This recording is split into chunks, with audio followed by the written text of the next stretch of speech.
Part 1. The autumn signal high in a grand old oak tree with leaves of fiery red and gold. A lively red squirrel named Squeaky felt a familiar chill in the air. The wind whispered a warning. Winter is coming. He watched as the other animals began their preparations. It was time for the most important job of the year, gathering his acorn stash. Part 2. The first harvest, Squeaky scampered down the rough, brown bark to the forest floor, which was carpeted with crisp orange and yellow leaves. He found his first prize, a perfect, glossy brown acorn, still wearing its little hat. He held it in his paws, gave it a satisfying click with his teeth to check for quality, and his bushy tail twitched with joy. Part 3. The perfect hiding spot. He couldn't just leave it anywhere. He needed a hiding spot safe from thieves like the sneaky blue jays. He found a small hole at the base of a gnarled, moss-covered willow tree near a babbling brook. It was dry and hidden by ferns, perfect for his first stash. Part 4. The great race. The race was on. Squeaky wasn't the only squirrel in the forest. He saw his neighbor, Chattery, already with a mouthful of nuts.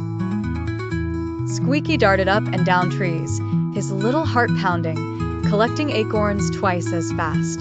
He buried one under a big pink mushroom, another by a trio of smooth gray stones. Part 5. The clever blue jay. Just as he was burying a particularly large acorn near a patch of purple wildflowers, a flash of blue swooped down. It was Jasper the blue jay. He cackled, snatched the acorn right out of the hole, and flew to a branch to eat it. Squeaky chattered angrily, shaking his little paw at the thief. Part 6. A new strategy. Squeaky needed a better plan.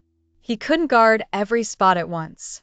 He decided to create false stashes, holes with a few acorns in plain sight to trick Jasper, while his real, giant stash would be in a secret location far away. Part 7. The secret location. He journeyed to the edge of the woods, to a quiet spot near an old, stone wall covered in bright green ivy and red berries. Behind a loose stone was a small, hidden cavern. It was the perfect place for his main food supply. No jays would ever find it here. Part 8. The tireless worker. Day after day, Squeaky worked. His paws were dirty, and he was often tired, but he kept going. He'd run along the stone wall, over the sparkling creek on a fallen log, and back to his oak tree, over and over, each time carrying a precious acorn for his secret stash.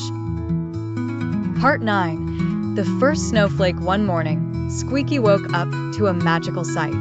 The world was quiet and covered in a soft, thick blanket of white snow. The first snowfall had arrived. His time for gathering was over. Now he had to rely on his memory and his hard work. Part 10. The memory test. He went to his first hiding spot under the willow tree. He sniffed the ground, dug through the snow, and there it was, his first acorn. He remembered. He found the next one by the pink mushroom and the one by the 3 stones. His clever memory was working. Part 11. The frustrating search. But then, he went to a spot and couldn't remember. He dug and dug, but found nothing. Had he forgotten? Or had someone else found it? A feeling of worry started to grow in his tummy. He needed to find his main stash. Part 12. Journey to the stone wall. The snow was deep, but Squeaky was determined. He hopped through the powdery snow, leaving tiny footprints behind him. He crossed the frozen creek, his claws gripping the icy log. Finally, he reached the old stone wall, now dressed in white.